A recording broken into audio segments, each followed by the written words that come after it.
আসসালামু আলাইকুম। সারা পৃথিবীতে জ্বালানি সংকট এবং যুদ্ধের কারণে এই যে যানবাহন হয়তো বিলুপ্ত হয়ে যেতে পারে, সেই জন্য আমি বিকল্প ব্যবস্থা করে নিয়েছি আগে থেকে। আপনারা চাইলে বিকল্প ব্যবস্থা করতে পারেন। এই যে আমি একটা সৌদি আরবে হ্যামার ইয়ে করে নিছি।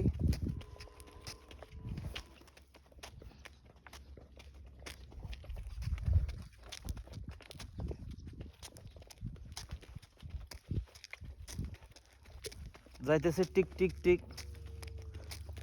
এই যে এই চলাতে প্রায় প্রাচীন যুগের কথা মনে পড়ে গেল। আগের মানুষের যানবাহন বা এই ধরনের এই যে হ্যামার বা গাদা দিয়ে মানুষ মালামাল বহন করতো, নিজেরা এদিক সেদিক চলাফেরা করতো। আমি এখন আগ যৌবনায় ফিরে গেলাম।